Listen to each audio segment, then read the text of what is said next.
To movers and shakers. March 29 को India में 2 भूकंप आए। एक से नॉर्थ इंडिया हिल गई और दूसरे से पूरी BJP.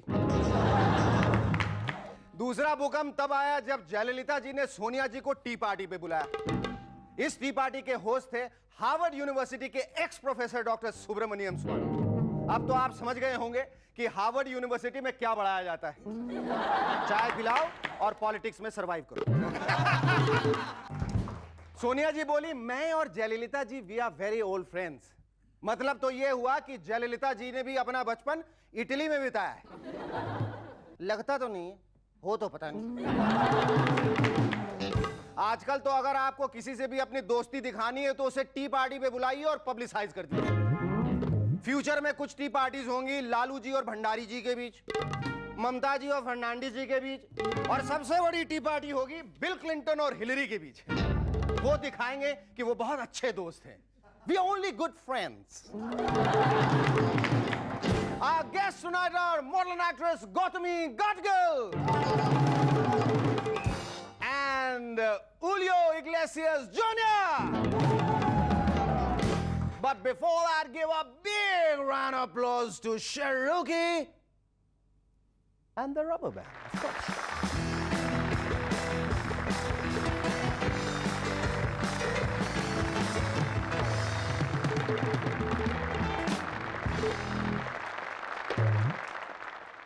Welcome back to movers and shakers. ये पॉलिटिक्स बहुत डेंजरस प्रोफेशन है।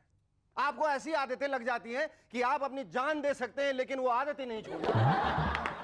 आपने ध्यान दिया होगा कि हमारे बहुत सारे लीडर्स पार्लियामेंट या पार्लियामेंट के बाहर कोई इंटरव्यू नहीं देते, बल्कि no no no no no no no sorry sorry no, ऐसा करते हुए दौड़ते हैं और फिर अपनी एसी कार में जाके बैठ जाते हैं। फिर खिड़की रोल करके पूछते हैं, यस पूछिए। तब तक तो पीछा करते करते बेचारे रिपोर्टर्स की सांस फूल जाती है और वो पूछते हैं, सर नेताजी कहते हैं लगता है आप लोगों को कुछ नहीं पूछना, ड्राइवर चलो गाड़ी चलाओ। आजकल बंबई के क्रिमिनल्स भी पॉवर्टी लाइन के नीचे आ गए। अब वो अपने हथियार किराए पे देने लगे, हायर एंड फायर स्कीम। लेकिन इनकी आईक्यू को क्या हो गया भाई? क्या हो गया इनकी आईक्यू को? वो क्या सोचते हैं कि कोई 200 रुपए में उनसे रिवॉल्वर लेकर और फिर किसी बैंक से 25 लाख रुपए लूटकर उन्हें रिवॉल्वर लौटाने आएगा? हद हो गई। अरे वो तो लॉयन का हेलीकॉप्टर लेकर मुल्क की सरहद छोड़ के बहुत दूर निकल जाएगा। बंबई में एक ओवर एम्बिशियस क्रिमिनल ने पिछले दिनों एक आदमी को लूटा और साथ साथ बगल में खड़े एक पुलिसमैन का राइफल भी छीन के भाग गया। बेचारे उस पुलिसमैन ने क्या किया होगा? कुछ नहीं, उसने भी ठुमका मारा होगा और फिर गाना गाया होगा। ये साइंटिस्ट भी पता नहीं क्या क्या इन्वेंट करते रहते हैं। Just have a look at this new product लोको केश।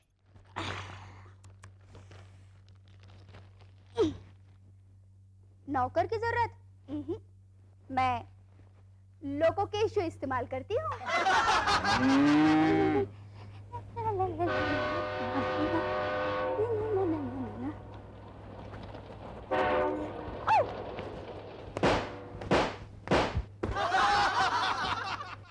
गुंडों से चिंता? मैं लोको केश जो इस्तेमाल करती हूँ।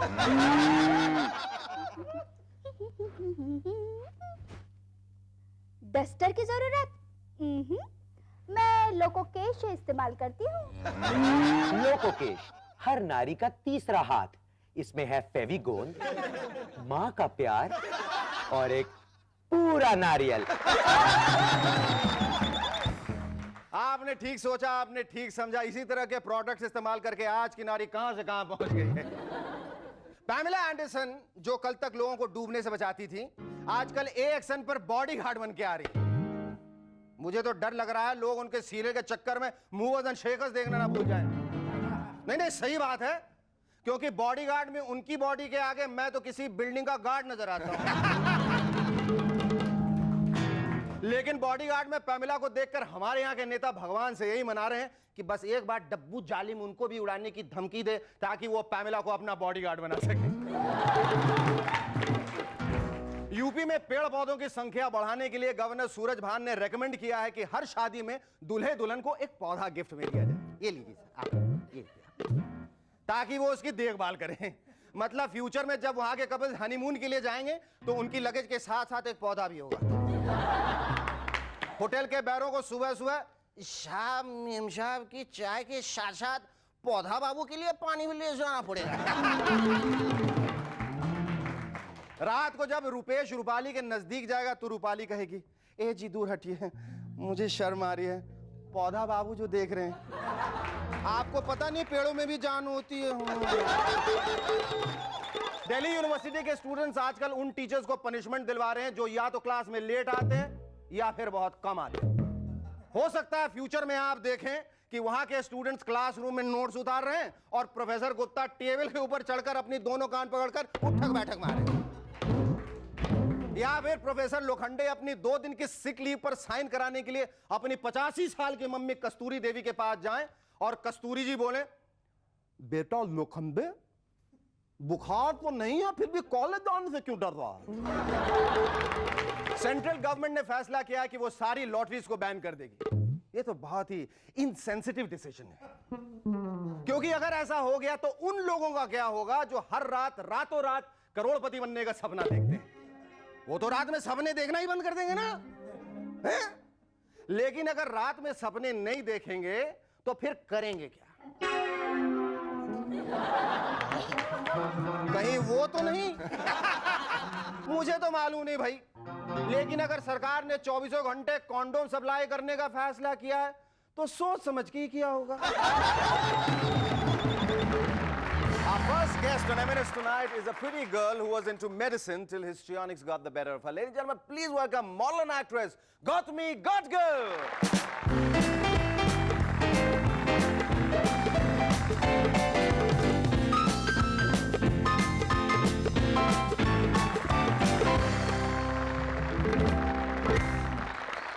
Gautami, thanks for coming on M&S. I should thank you guys here for calling me here. तो ऐसा करते हैं कि आज से कोई म्यूचुअल एडमिरेशन सोसाइटी या म्यूचुअल बैक स्क्रैचिंग सोसाइटी शुरू करते हैं। मैं जो कहूंगा मैं आप तारीफ में फिर वैसा कुछ कहिए। बहुत जरूरत है शो को इसकी। अच्छा, नहीं जरूरत नहीं है, वैसे तो show is good, really good. Tell me, you participated in the Femina Miss India 1995 contest, that's right. and you were amongst the top 10. Yeah, that's right. जब तुम नहीं जीते तो तुम्हें कोई निराशा हुई बहुत ज्यादा? नहीं, बिल्कुल नहीं, निराशा तो हुई in the sense I was a bit upset because I tried really hard, worked hard, and I wanted to be there, wanted to be Femina Miss India with a crown on my head and saying hello. But it didn't happen, so it was okay. I mean, fine, it happens. You have to Of course, it happens to you the have to best try of us. hard, and that's Absolutely. अच्छा, Gautami, I think you had no business to be in the field of medicine in the first place. आप इतनी खूबसूरत हैं, you're such a pretty girl. Thanks. That you should have started out being an actress. No, not really. I never wanted to be an actress. I know everybody who comes here says the same thing, that I didn't want to be an actress. But seriously, I didn't want to be an actress. I wanted to become a doctor and things And your like father that. is also a doctor. Yes, he's a तो कहीं doctor. गलती से उन्होंने तुम्हें acting का कोई injection तो नहीं लगा दिया? नहीं, बिल्कुल नहीं. In fact, he was very against this. When I first told him that, listen, I want 10,000 rupees to do my portfolio, he said, have you gone mad? तुम पागल हो गई हो? ये लो 10,000 रुपए. Go and buy some books and study and get back to it. And this is all humbug and nonsense. So I was like, okay. फिर कैसे convince किया तुमने उनको? कन्विंस यानी वो हो गए कन्विंस अपने आप ही। पोर्टफोलियो के बाद? हाँ। नहीं, पोर्टफोलियो के बाद नहीं, उसके पहले ही। He was sure that I wouldn't go astray and I knew what I wanted to do in life. So he was okay with it. So when that happened, and I said, let's give it a, give it a try, give it a shot. And I said, fine. And I got into modeling. सबसे पहले तूने modelling की? हाँ, Because you wanted to become an actress? No, I didn't want to become an actress. No? You just wanted to become a model? Yes. Oh. So Then why did you become an actress? I got into it. I drifted, Oh, you've been drifting. You just have a check on you. You've just been drifting too rapidly. But I've been drifting in the positive, in the right yes, direction. absolutely, So absolutely. it's not a problem. And I just got into it by chance, and it happened that I gave an audition, got through it, got into a serial, and that's about it. Hello and welcome back to M&S once again. Yes, Gautami, you were talking about your first break in serials? वो भी by chance ही हो गया कि मैं college से आ रही थी और मुझे संवाद वीडियो से एक फ़ोन आया मिस्टर राकेश चौधरी का, और उन्होंने कहा कि एक ऑडिशन है तो आ जाओ। तो ऐसे ठीक है, मैं आ जाऊंगी। तो वर्ली में उनका ऑफिस है, तो मैं चली गई वहाँ पे और ऐसे दरवाज़ा खोला, and there were like these 100 people who were sitting there, और And looking at I- you, suddenly एक और आई And yeah, and I फंसने के said, लिए. God, 100 people for an audition, no, forget it. And I was about to walk out of the office when Mr. Rakesh Chaudhary himself, he came in and he said, why are you running away? And I said, नहीं sir, मुझसे नहीं होगा. नहीं होगा और exams है और ऐसे ही कुछ बोल मैं दिया तो ऐसे मैंने. भूले भटके इधर जा रही थी, गलती से इधर आ गई. नहीं, गलती से नहीं, वैसे तो मुझे नहीं पता था. मतलब उन्हें कन्विंस कर सकती थी इस हाँ, बात तो उन्होंने बोला नहीं एक wait for 5 minutes and we'll see what happens. So I said okay. I waited for 5 minutes. He called me for the audition next. I gave the audition and I forgot about it. क्या था audition में? क्या करना था? कुछ ऐसे रोने एक धोने ऐसी का लड़की का- नहीं रोने धोने का सीन करना था कि माँ तुम मुझे छोड़कर नहीं जा सकती माँ प्लीज माँ ऐसे कुछ किया था मैंने हाँ। तो शायद वो इम्प्रेस हो गए उससे और फोन किया उन्होंने क्यों इम्प्रेस हो गए? तुम ये घर में अक्सर करती हो? नहीं घर में वैसे जरूरत नहीं पड़ती मम्मी को जरूरत पड़ती है ज्यादा अच्छा।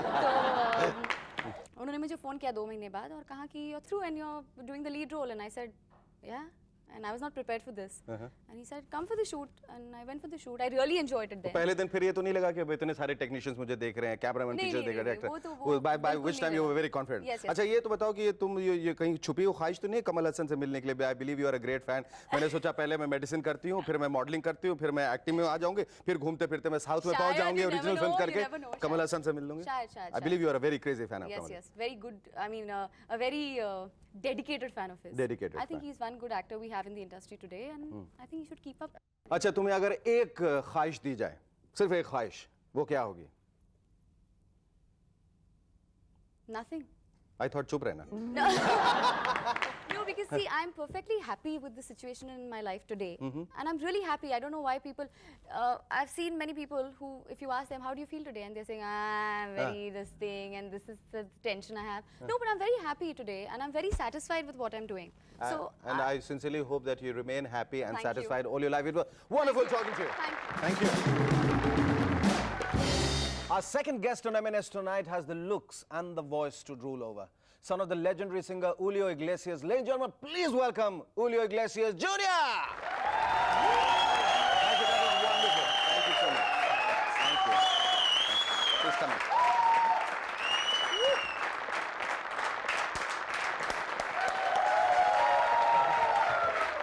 That's Julio, that's Gautam. Please sit.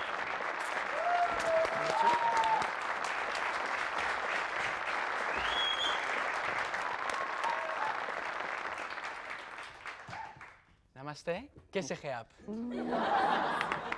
मैं पहले बहुत बुरा था लेकिन तुम्हारे आने के बाद बहुत अच्छा हो गया.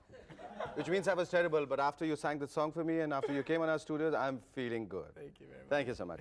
You know, I heard this song, Give Me One More Chance, and all I want to tell you is that I want to give you lots of chances to sing this. The only thing I want to tell you is, or ask you, is for an encore. It's so good. Thank you very And much. I believe it's from your debut album, Under My Eyes. Under my eyes, yes. And how did you think of becoming a singer? Is it just because you are the son of the legendary singer Julio Iglesias, or was there any other reason? No, I've always loved the music industry, everything that comes. I just love music. My whole life I play guitar and I've been writing my own music for a long time. And now finally in 1999 is when I have a chance to come out with my first album. I'm extremely excited, very happy. Traveling the whole world promoting this album and I can assure you it's going to be a big hit because I haven't heard this kind of cool music for decades now. oh, Really, it's really good. Very nice. But you're also into acting. I mean, you could have done the lead role in Titanic. Yeah? Don't you think so? No, what? You could have replaced Leonardo. No, Easily. No. No? I've done my share of acting, and it's lots of fun. I did it mostly when I was in university, and I did some American shows, and I had some offers to do some soap operas. But my true love is music, and right now I just want to concentrate all my energy, all my strength into my music, which is what really makes me happy. And how do you intend to promote this album? Well, I'm gonna be promoting it for a long time. No, I'm going. I just came yesterday from Thailand. I was in Hong Kong. I was in Korea, and now I'm going tomorrow. I leave to Malaysia, Indonesia, Philippines, Singapore. My goodness. So it's going to be a long trip. But I'm very happy to be traveling because it gives me a chance to actually meet a lot of people and just learn a lot. We'll talk more about that after the break. Stay with us. We'll be back in a moment to talk some more with Julio Iglesias.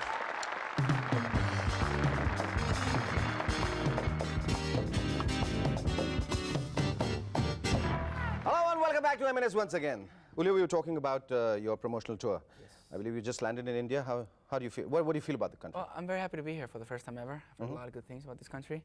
Like the heat? Like the heat, Yes. like the spiciness of the food. But it's been a great experience for me. And what is the first thing that struck your mind when you came here?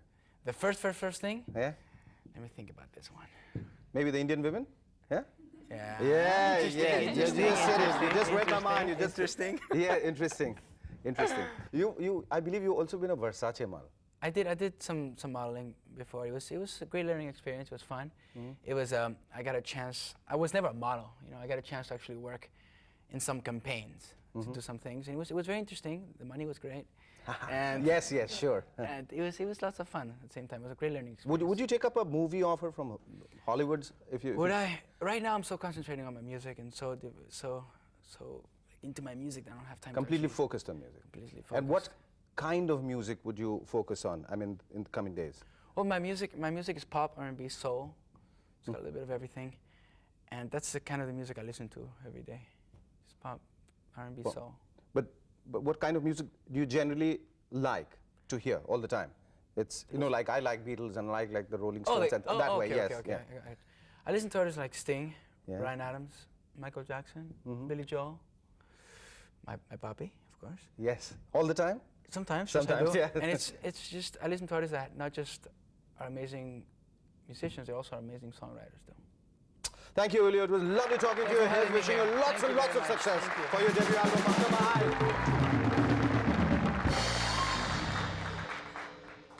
आज का ये खत हमें भेजा है चेन्नई से M Rajesh Jain ने. लिखा कुछ नहीं, आप लोग खुद ही देख के समझ लीजिए. Have a look at it. इनका ऐसा मानना है कि शो देखने के बाद अपना और दूसरों का सर तोड़ देना है.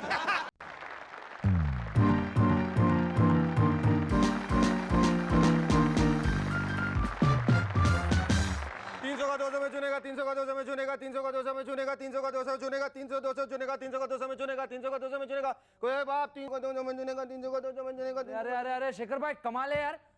आम का भाव शूटअप हो रहा है और आप 300 का माल 200 में बेच रहे हो. ए साढ़े पहले पैसा देने का फिर क्वेश्चन पूछने का. क्या 300 का 200 में चुनेगा 300 का 200 में चुनेगा 300 का 200. ये लो 200 रुपए. अरे देना क्या एहसान कर ले. आंख बंद कर हाथ आगे कर. ये ले अभी पकड़ थाम चुप. हाँ बस हो गया. अरे अरे आम तो दो. क्या तुम्हें ठग रहे हो? ए चिरकुट क्या 11 मंजिल पे चढ़ के मुर्गे के जैसा भांग दे रहा है. आज को ग्राउंड फ्लोर पे ला बाप. पहले तेरे को कहा था 300 का 200 में चुने का. समझा क्या?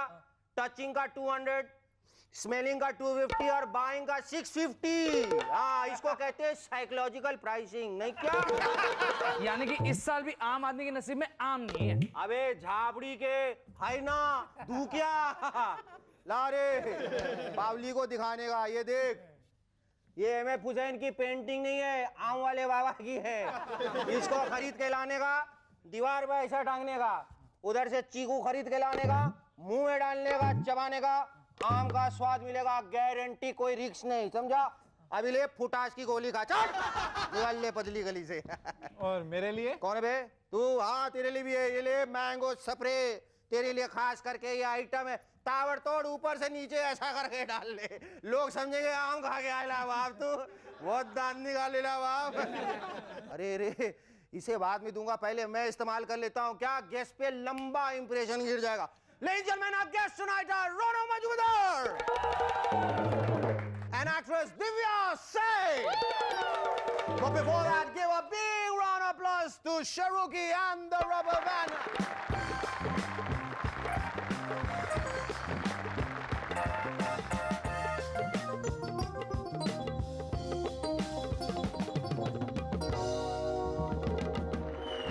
Hello and welcome back to MNS once again.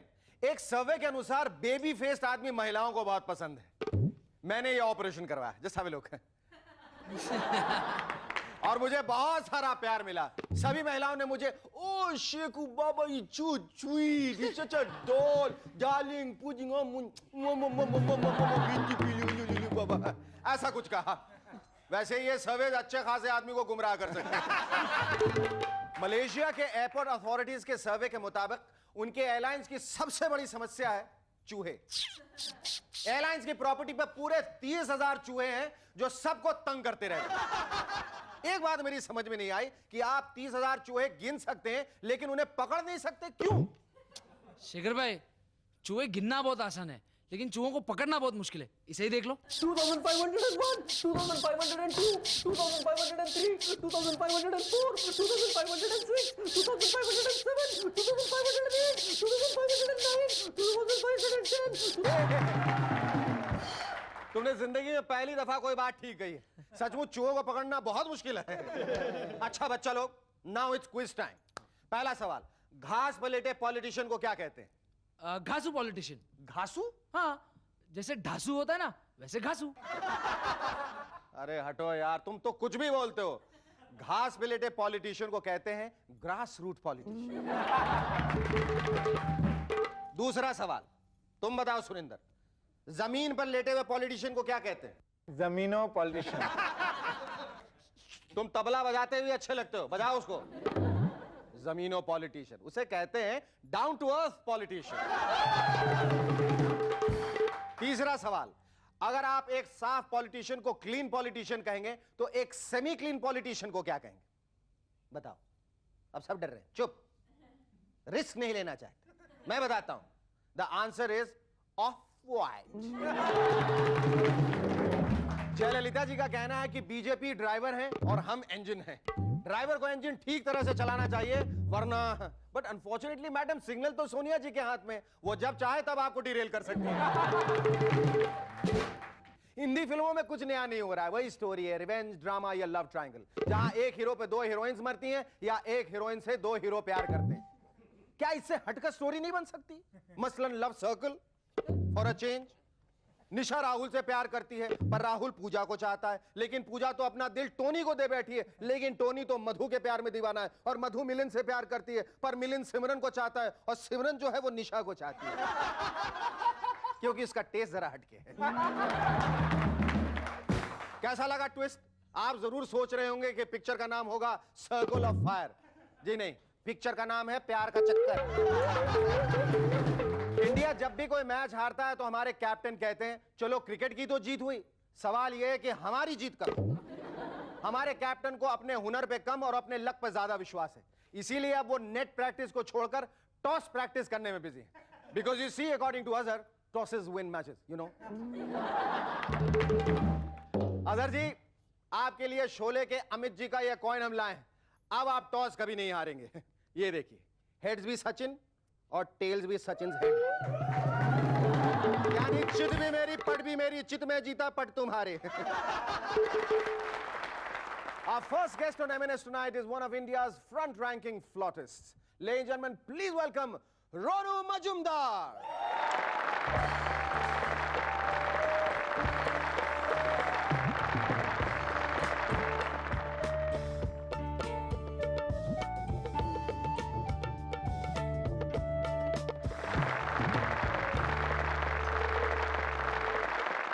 दादा सब भालो? खूब भालो। खूब भालो। दादा ये बताइए रोहन जी कि आप उस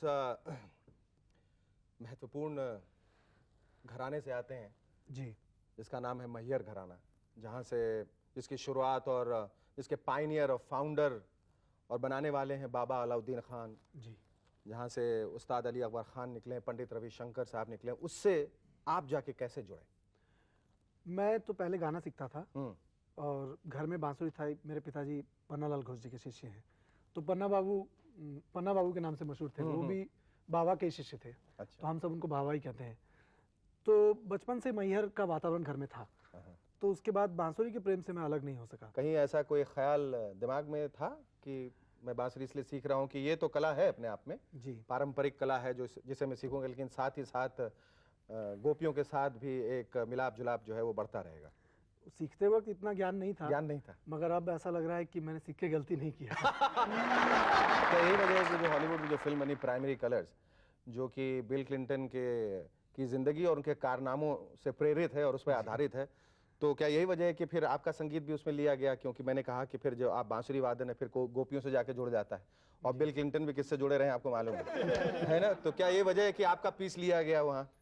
वो पीस उनके हॉलीवुड के डायरेक्टर को इतना पसंद आया, और वो मेरा और राइकुडर और जॉन हैसल्स, हम तीनों ने मिल के कंपोज किया था। अच्छा। तो उसमें तीनों गिटार, ट्रम्पेट और बांसुरी, इन तीनों का मिश्रण है बहुत खूब। और तीनों कंपोजर ने मिल के तो बनाया और वो उस सीन में इतना परफेक्ट मैच हुआ है बांसुरी की और मिश्रण की वजह से कि इसीलिए उन्होंने बड़ा पसंद किया उसे। अच्छा, ऐसा मुझे लगता है कि आप पारंपरिक जो संगीत है उससे थोड़ा हटके जो पाश्चात्य का संगीत है उसके तरफ भी आपने मुड़ने की कोशिश की है, जो एक वेस्टर्न जो म्यूजिक की तरफ, एक जो फ्यूजन जिसे कहते हैं। जी।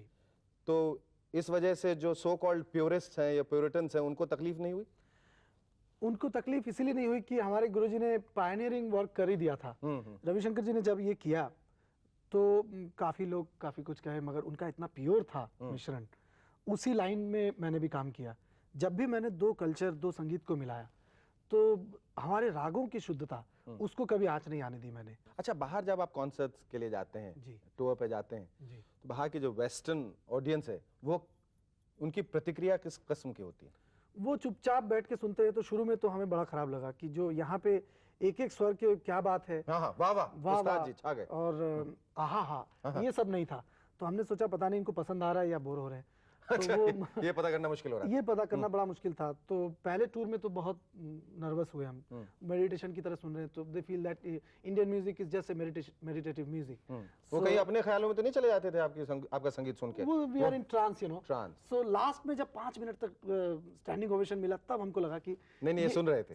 थे। अच्छा, ये जो अलग अलग किस्म के फ्लूट्स आते हैं, कोई छोटा, कोई बड़ा, कोई मेटल, इनमें बेसिक फर्क क्या हुआ आप हमें ब्रेक के बाद बताएं। Stay with us, will be back in a moment after a short break, जिसके बाद रोनू जी अपनी बांसुरी पर हमें एक बहुत ही खूबसूरत और मनमोहक राग सुनाने वाले हैं, जिस राग का नाम है परमेश्वरी राग और जिसकी कल्पना की है पंडित रविशंकर जी ने, और जिसे बजाने का अवसर और सौभाग्य सिर्फ रोनू जी को ही हासिल। बहुत बढ़िया।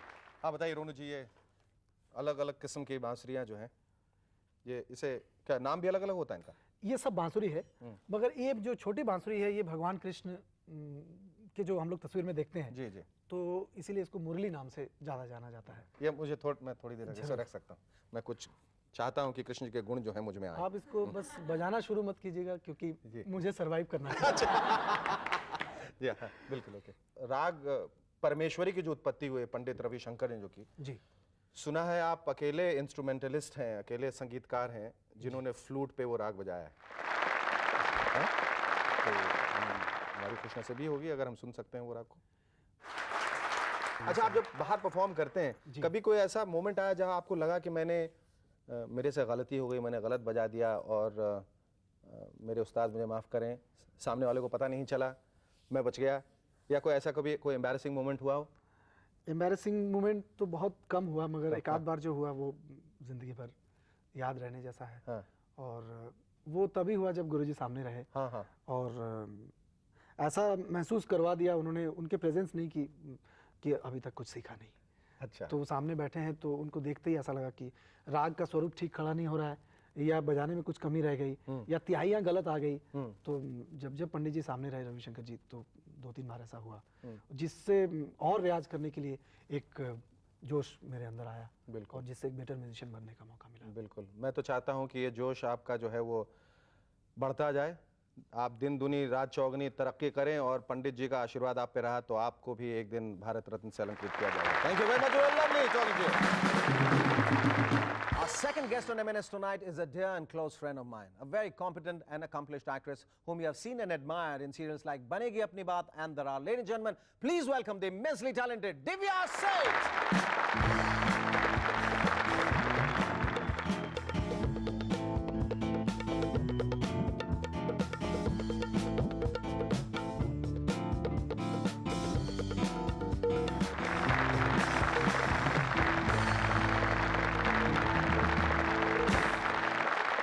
Everybody has a kick in their life. Yours seems to be acting. What exactly got you rolling?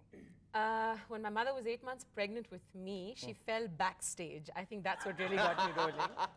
तो तुम ये गर्व के साथ कह सकती हो कि तुम शायद वो अकेली इकलौती अभिनेत्री हो जो माँ के पेट से एक्टिंग सीख के आई। बिल्कुल, बिल्कुल. My first teacher was my mother, so technically तो वही बात हो गई। कहाँ तक तुम्हें याद आता है कि तुम अभिनेत्री बनना चाहती थी? कहाँ तक, किस उम्र तक? मैं 2nd या 3rd स्टैंडर्ड में थी। कितने बड़े होते हैं उस वक्त पता नहीं। 2nd स्टैंडर्ड में तो 2nd या 3rd स्टैंडर्ड में 12-13 साल के हो जाते हैं। तुम हो गए होगे इतनी बार फ्लंक कर करके, इतनी बार फेल हुआ होगा कि 12-13 साल का होगा।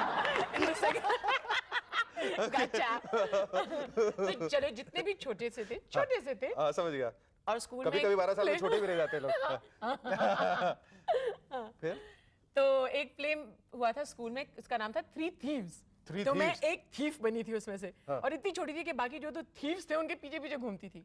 उस दिन घर आके मैंने मम्मी से कहा I want to be actor, and I've never wanted to be anything. It was What nothing happened else. after that? It What was nothing happened else. after that? After that there were school plays, and then I went to college in St. Stephen's, and I joined the Shakespeare Society, and I was part of my mother's children's creative theatre group, which actually gave me my base for theatre. And then you associated with Barry John. Then I was with Barry John. पर अंग्रेजी theatre कहाँ तक जायज है? मुझे ये बताओ, मैं जब भी अंग्रेजी थिएटर देखता हूँ, मैं कभी आइडेंटिफाई नहीं कर सकता वो एक्टर जो तरह-तरह के एक्सेंट मारते हैं ना, फिर इधर के रह जाते हैं ना I उधर have के। done an American accent. I have done an Italian accent. I have done an accent. Let's which hear an Italian accent. nobody Let's hear an Italian accent. What do you want to know about an Italian Anything, accent? Divya, if you want to tell me, just tell me. Because it's the show, Mohan Shekhar. But you got to talk to What me do you about. want to know? I want to know the dialects which you talk in the Molto play. bene. What do you want to know from me? माँ का कितना प्रभाव रहा? Completely, totally. Completely. Totally. जितना कभी मार influence- पड़ी गलत एक्टिंग के लिए, कभी कान उमेठे गए? कभी नहीं। बस एक बार I was on stage and I was wearing this really tight fitting gown, और पीछे एक बो लगा दिया था मेरे। मम्मी इंटरवल में पीछे आई बैक से, she said take it off, take it off. I was like, I can't take it off in the window. She said just take it off. It's ridiculous. And it was done by a very eminent designer, and she just ripped it off. She said, you will not go on with this bow at the back. That was the only, otherwise she never interviewed. पर इतना सारा मतलब television तुमने की, ये सारी बहुत सारी अच्छी सीरियल्स की हैं, बनेगी अपनी बात, और I've worked with the best people as far as I'm concerned. Darar. There's Lake Tandon. There's Lake Tandon. There was Tony India. There is Ravi Rai now. There's Manjul Sinha. There's Anand Mahendru. There's Siddharth Basu. I mean, take a name, and I've worked with the best. I'm so fortunate. It happened unconsciously, or did you work toward it? No, it just, I did my job, which was I worked hard. Tell me about the roles which you have done in Darar and बनेगी अपनी बात. Darar में Darar was wonderful. I mean, it was really, really just. Darar is that ruthless character. Lola. Do you इतना identify? Ruthless था, अगर कभी drop outs आते थे हमारे सेट पे, जो बहुत होता है, तो कहते थे लोला, कभी नहीं लोला। नहीं, सब यूनिट वाले आगे खड़े होके जय लोला, जय लोला। अच्छा, ये एक्टिंग है जो कहाँ तक कैमरे के सामने से निकलकर अपनी निजी जिंदगी में आ जाती है एक्टर्स के? I think जैसे जो confusion के बारे में तुम कह रहे थे, कि कभी-कभी होती है वो confusion. I think in the beginning when you start as an actor, then you don't know what your real personality should be like. लेकिन फिर थोड़ा-थोड़ा आपकी personality उभर के आ जाती है, and the actor and Divya is very separate. Is very, very separate.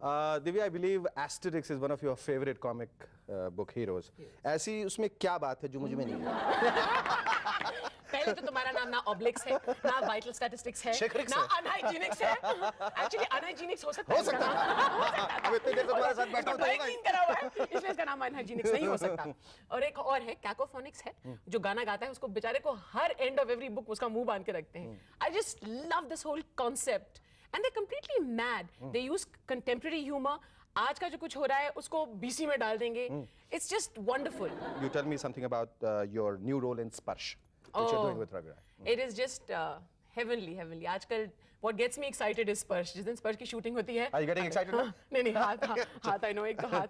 But it is just wonderful. एक तो to work with, after working with people like Lake Tandon and you know all these people, it's now I have Ravi Rai, you know, who doesn't write, he writes poetry. वो उनको लगता है कि वो episode लिख रहे हैं, लेकिन actually वो poetry लिख रहे हैं. And वो इतनी छूट देते थे एक्टर को, अगर उन्होंने सीन ऐसे ब्लॉक कवि राय रहना चाहिए. कवि राय होना चाहिए. Ravi ji, you have a new name now, कवि राय. मेरे भाई का नाम भी कवि है. He'll just let the actors be. Crane लग जाएगी, 3 कैमरास लग जाएंगे, तुम्हें जो करना है तुम करो. तब तक मैं घर से आता हूँ. नहीं क्या कर रहे हो? मैं सीरियल से निकलवाओगे? अच्छा, दिव्या सेठ को अगर एक दिन की पूरी छुट्टी मिल जाए तो वो क्या क्या करेगी सवेरे से? सवेरे कितने बजे उठेगी और कितने बजे सोएगी, या सोएगी नहीं? नहीं, सोएगी नहीं. हाँ, सोना. कितने बजे उठेगी? What time would she wake up? What time would she hit the She'll be sack? up at 7, but for me, my idea of ecstasy and pleasure and a wonderful day is if I'm working, उस दिन पूरा काम हो, बहुत अच्छा काम हो, with a director and with actors whom I love. उसके बाद if I can be with my friends and my nieces, I have 4. That's my idea, and my dog. That's my idea of an ideal day. और जो finally तुम सोने जाओगी तो वो कौन सा हसीन, खूबसूरत, सुंदर सा ख्याल तुम्हारे दिमाग में होगा? वो होगा कोई 3:30-4 बजे सवेरे. इतनी थकान होगी, कोई ख्याल ही नहीं होगा कि it'll be just like I need to sleep now. Thank you, Divya. It was wonderful talking to you. Don't go away. Stay tuned. We'll be back in a moment. Thank you.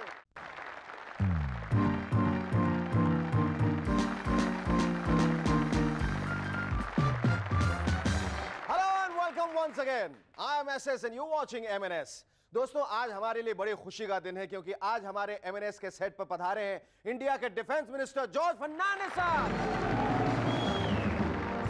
नमस्ते फर्नांडिस साहब, आपका स्वागत है। नमस्ते, जीते रहो। George साहब, सबसे पहले एडमिरल विष्णु भागवत जी के बारे में बताइए, उनको आपने डिसमिस क्यों किया? वो देश के टॉप सीक्रेट्स लीक कर रहे थे जो देश के लिए बहुत बड़ा खतरा बन सकता था। अच्छा, लेकिन वो टॉप सीक्रेट्स आखिर थे क्या? वो टॉप सीक्रेट्स इतने सीक्रेट हैं कि मुझे भी नहीं पता। लेकिन उनसे सिक्योरिटी को बहुत बड़ा खतरा हो सकता था। लेकिन इससे पहले आप इस मामले में चुपचाप क्यों बैठे थे? उस वक्त बोलता तो ये लोग मुझसे डिफेंस मिनिस्ट्री छीन लेते। ऐसी हालत में मेरी कुर्सी को बहुत बड़ा खतरा हो सकता था। लेकिन अब अम्मा के दबाव में आके चुप्पी क्यों तोड़ी?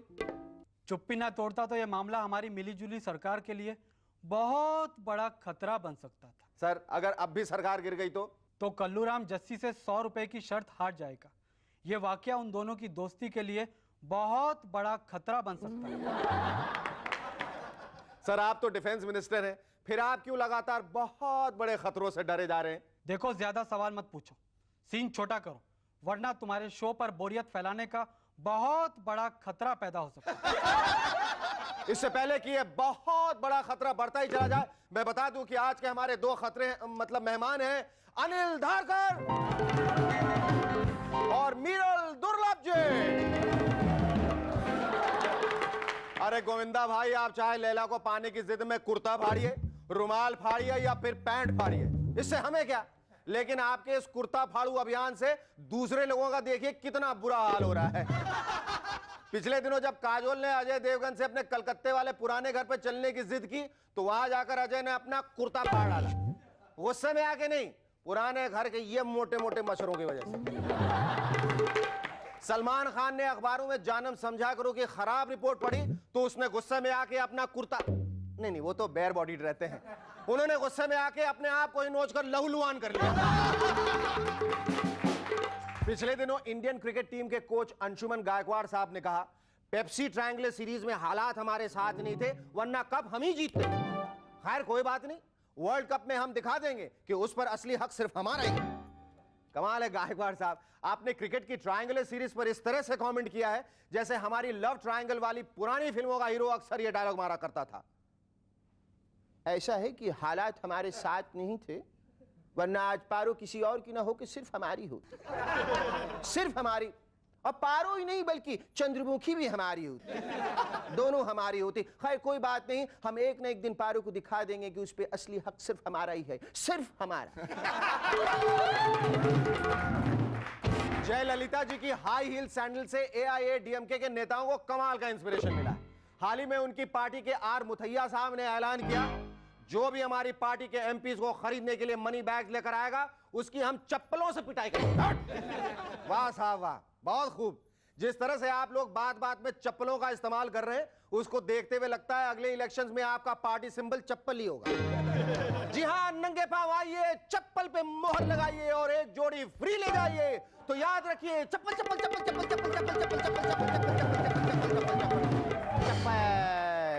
अमेरिकन वैज्ञानिकों ने एक सर्वे करके पता लगाया है कि मच्छर वेजिटेरियन लोगों को कम और नॉन वेजिटेरियन को ज्यादा काटते हैं। कमाल है, लगता है अब वो दिन दूर नहीं जब बाजार में फ्रोजन मीट कुछ इस तरह से बिका करेगा, फ्री फ्री फ्री, एकदम फ्री। 1 किलो मटन के साथ 5 mosquito repellent free, 2 kilo chicken के साथ 10 मच्छर अगरबत्तियां और 3 किलो फिश के साथ बॉडी पे लगाओ मच्छर भगाओ क्रीम, एकदम फ्री। अगली खबर सुनाने से पहले मैं जरा कंफ्यूजन में पड़ गया हूं कि ये खबर मैं किस किस को सुनाऊं और किस किस को ना सुनाऊं। क्यों शेखर भाई, खबर किसके बारे में? किसके बारे में? हाँ हाँ बताओ, खबर किसके बारे में? अरे यार, कहा ना किसके बारे में, किस किस किस, समझ में आया? हाँ, पिछले दिनों इजरायली कपल ओपैज और जुबैरा ने 30 घंटे 45 मिनट तक एक दूसरे को किस किया। बेचारों ने वर्ल्ड रिकॉर्ड तक कायम कर लिया, पर इतना लंबा किस लेते लेते वो खुद ही दोनों बेहोश हो गए। वाह वाह वाह, पहले 30 घंटे मदहोश और बाद में बेहोश। पिछले दिनों क्रिकेट में बुरी तरह से हारने के बाद अजहरुद्दीन साहब ने कहा, इस बार हमारे साथ सचिन नहीं था, इसीलिए दूसरे प्लेयर्स अच्छी तरह से नहीं खेल पाए। बताइए, बात तो ऐसे कर रहे हैं जैसे सचिन अकेला ही दूसरे खिलाड़ियों के लिए दौड़ दौड़ कर फील्डिंग करता है, बैटिंग करते वक्त उनका हाथ पकड़ पकड़ कर बैट घुमाता है, और इतना ही नहीं, रन लेते वक्त उनको अपनी पीठ पर लाद के दौड़ता भी है। इतना सब कुछ वो अकेले ही करता है, तभी तो हमारी टीम जीतती है। क्यों अजहर भाई, आप भी यही कहना चाहते हैं ना? क्रिकेटर सौरव गांगुली का कहना है उसके कुत्ते को सूंघकर सारी चीजों और घटनाओं का पता चल जाता है। वो बहुत ही इंटेलिजेंट कुत्ता है। मसलन जब सौरव के घर पर मटन बनता है तो उसके कुत्ते को सूंघकर पता चल जाता है कि आज उसे डिनर में हड्डियां मिलने वाली हैं। जब सौरव के कपड़ों से पसीने की बदबू के बजाय परफ्यूम की खुशबू आए तो उसे पता चल जाता है कि आज उसका मालिक क्रिकेट खेल के नहीं बल्कि किसी एड फिल्म की शूटिंग करके लौटा है। पिछले दिनों तक कमाल ही हो गया। सौरव को शारजा जाना था पर ऐन वक्त पे उसका पासपोर्ट ही खो गया। चारों तरफ ढूंढा गया पर पासपोर्ट कहीं नहीं मिला। बाद में सौरव का कुत्ता सूंघता सूंघता पड़ोसी के बागीचे में पहुंचा, गड्ढा खोदा और पासपोर्ट निकाल लाया। घर आते ही उसने पासपोर्ट सौरव को पकड़ाया और 5 बार भौंका, जिसका मतलब था मेरी गर्लफ्रेंड इसे ले गई थी। आप लोग यहाँ पासपोर्ट पासपोर्ट बोले जा रहे थे और वो इसे फास्ट फूड समझ कर ले गई थी। Our first guest on M&S tonight is the erstwhile editor of The Independent, the illustrated weekly of India, Midday and Debonair. Ladies and gentlemen, please welcome Anil Dharkar.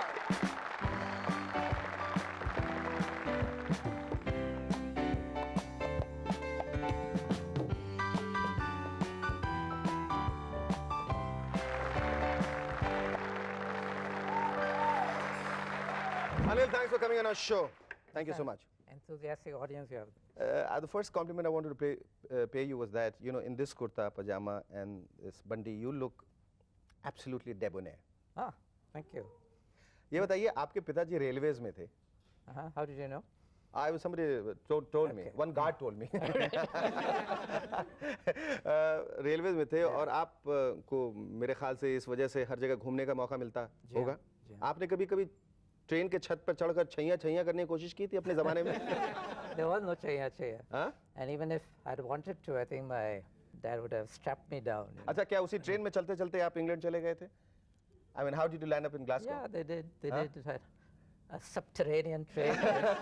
True. You were the professor of mechanical engineering. I studied in London. I did engineering, of all things. Why do you say of all things?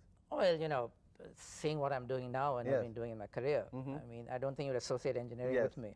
Actually, I don't associate engineering with myself. Yeah, but if you go on writing for a long time, it does turn out to be quite mechanical.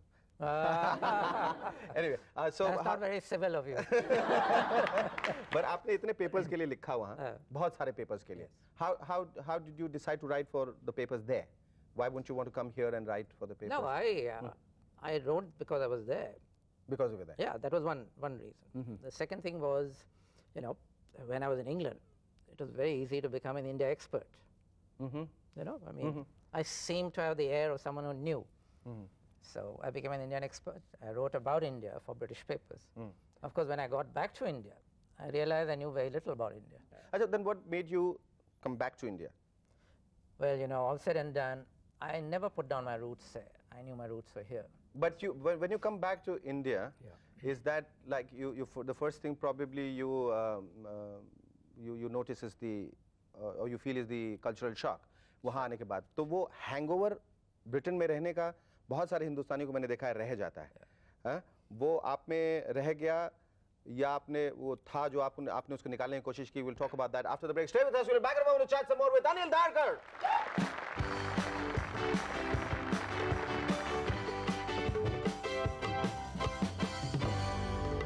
Welcome back to M&S once again. Anil, वो जैसे जो लोग हिंदुस्तानी बाहर जो जाते हैं, अगर वो यूके में गए तो they are more British than the Britishers. तो जब वो वापस आते हैं तो हिंदुस्तान की सारी चीज़ों ने खराब नजर आती हैं, हिंदुस्तानी खराब नजर आते हैं. ऐसा कुछ आपके साथ हुआ था? Or you? Some of it. In the sense that I was very British in my attire. Yes. You know, you won't believe it now, but I was never without a cravat, even when I was dressed casually. I always had a jacket. I wore a suit all the time. My accent was very English. In fact, I couldn't get myself understood here, which is why I then tried to Indianize, you know, the way I spoke. but not in attitudes. How did your career start here in journalism? I mean, like you started off with Illustrated Weekly and Independent. No, not that. I started being an engineer since I'd come back. I worked as a consultant. And then while I was doing that, I started writing for Indian papers. You're a film critic. I started as a film critic. You started as a film You critic. see, Vinod Mehta was editor of Debonair, and he said, I want you to do a column. I knew him for a while, so I said, sure. And he expected something, you know, literary and heavy. So which role did you enjoy most? Maybe you've been, you know, a professor, and you've been a columnist, and you've been a journalist, you have been the editor, you have been the food critic. I think I liked all the parts. And if you look at it, you know, whether it's being in cinema, I was with the FFC. I wanted to. Yeah, FFC, and you know, you were during the time when Gandhi was being made. Yes, that's just before I left. Before that, when I joined, there were all these young men coming to see me because I was in charge of scripts production and so on. Basically, deciding on who was going to get a loan for a movie.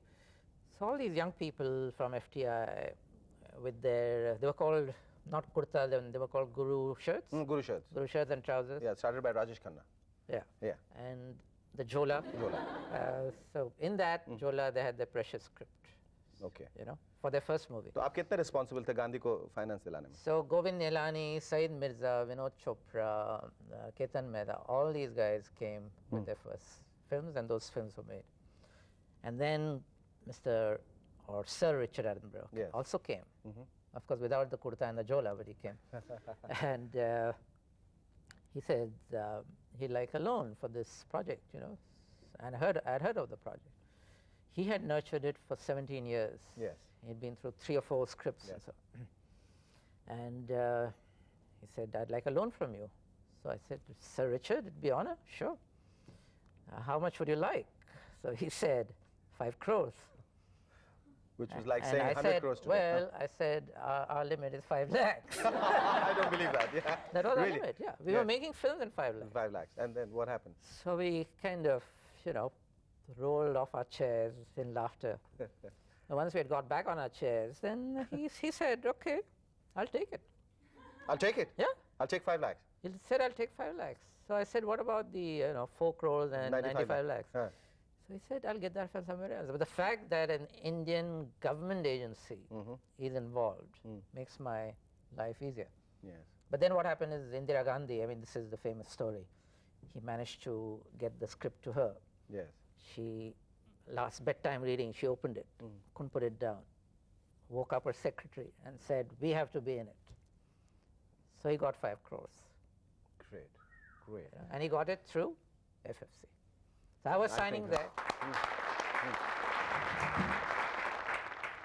So every week I used to sign these checks. Whereas earlier, for these Jola chaps, I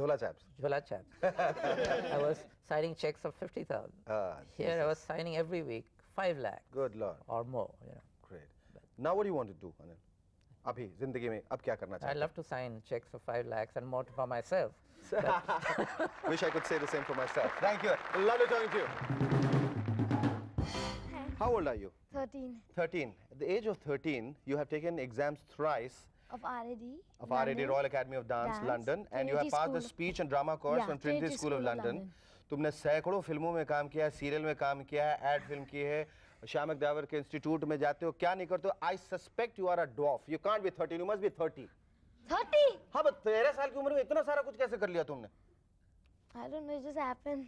You think I liked it. You that's it. like it. I think you are a prodigy. मैंने इतनी Under this. हाँ? Age. I would have had white hair by now if I was 30. Who knows? Probably you died then. No. अच्छा, don't take me so seriously. ये बताओ कि कैसे तुम्हारी शुरुआत हुई है सब Like- डांस और ड्रामा और speech? Like I was dancing with Shamak since 8 years I'm dancing. And he liked me, so he gave me the chance to dance with Hindi him. में बोलो थोड़ा थोड़ा. हिंदी yeah, कैसी है? yeah. हाँ? हिंदी अच्छी है? हाँ, अच्छी बोल लेता हूँ. अच्छी बोल लेते हो. तो बोल के दिखाओ कितनी अच्छी बोल लेते हो. He gave me a chance, like. ये हिंदी है? I was अच्छा saying अच्छा no. okay. Say. Then मैंने Come On Raju किया National Games में. हाँ. I was on the stage The with Lucky him. Mascot. Yeah. Oh, great. How did And you feel then- doing that? Nice. Nice. And then Prahlad uncle saw me. उन्होंने मुझे देखा and he told me to do his first ad. And then went on. Do you enjoy doing ads? Yeah. You pick those ads yourself? No तो जैसे offer आती है हाँ मतलब सब कर लेते हो, ये मैं क्या हाँ। पूछने का मतलब हाँ। है कि जितने आते हैं सब कर लेते हो, सारे हाँ। पैसे चाहिए? नहीं नहीं हाँ which I like means I do हाँ, तो कौन कौन सा तुम्हारा सबसे एकदम बिल्कुल जो I पसंदीदा like तुम? symphony water heaters because वहाँ मैं naked हूँ bathtub में You like being naked in bathroom? only when girls are seeing. Oh my, only when girls are seeing. Yeah, really. So I was in the bathtub and everyone keeps coming in because I can't reach the lock of the door. And I keep on getting angry. And then one aunt of mine comes and I say, "मैं नहा रहा हूँ."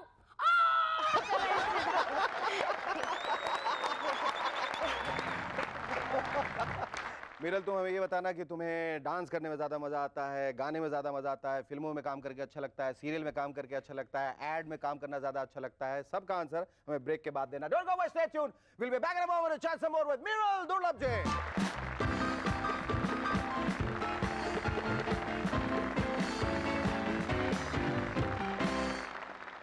पहली दफा जब तुमने split किया था तो बहुत तकलीफ हुई थी? हाँ, रात सब भर दुख रहा था। सब दुख रहा था, धीरे धीरे करके प्रैक्टिस किया। अच्छा अब ये बताओ, जो ब्रेक से पहले हम बात कर रहे थे कि इतनी सारी चीजें तुम एक साथ कैसे कर लेते हो, क्या करने में ज्यादा मजा आता है? I like singing and acting. पर तुम्हारे दिमाग में, तुम्हारे ख्याल में, तसव्वुर में कोई ऐसा रोल है जो तुम करना चाहोगे इस वक्त अभी? I like to do a crying scene right now. A what? A crying scene? Yeah, which I did in Rishte, one of the. Sure, It's quite good. तुम कैसे पिताजी हो? माँ रोई, बाबा रोए, और तुम्हें इतना सा भी दुख नहीं हुआ, इतना सा भी दुख नहीं हुआ। गंदे, गंदे, गंदे। Oh, lovely. अब तुम अब क्या करना चाहते हो? अब क्या करना चाहते हो तुम? I like to take on my video and singing video album. You like to sing? Yeah. You like to sing? You are a singer? No, I'm not a singer, but I'm practicing. कुछ सीखा तुमने? Mic वाइक है मेरे पास, तो देखो इसमें कुछ गा सकोगे तुम? Would you want to sing? Yeah. Would you want to try something? Yeah. करो करो करो। मैं तो बिल्कुल स्तब्ध हो गया हूँ, कुछ नहीं कह सकता तुम्हारे बारे में। तो इतने अच्छे एक्टर हो, इतने अच्छे डांसर हो, इतना बढ़िया बोल लेते हो, इतने अच्छे क्यूट क्यूट से दिखते हो, इतना अच्छा गाते हो, तो बाकी क्या छोड़ा तुमने जिंदगी में? I don't know. अब बड़े होके क्या करोगे? सब कुछ तो 13 साल की उम्र में तुमने कर लिया। Continue करूँगा। Continue better, करोगे? better, better. And I hope you get better by the Thank moment. you. Thank you. It was lovely talking to you. ये अखबार वाले भी आजकल पता नहीं क्या क्या छाप देते हैं, मैं ऐसे ही देख रहा हूं। कल्याण ने असंतुष्टों को चिढ़ाया, ये देखिए, जरा सोचिए, अगर ये खबर सच्ची है तो कल्याण सिंह साहब ने अपने पार्टी के नाराज एमएलए को किस तरह से चिढ़ाया होगा। टिल्ली टिल्ली टिल्ली टिल्ली। बड़े आए थे पीएम साहब से मेरी शिकायत करने वाले, गिल्ली गिल्ली गिल्ली गिल्ली, दिल्ली में दाल नहीं गली।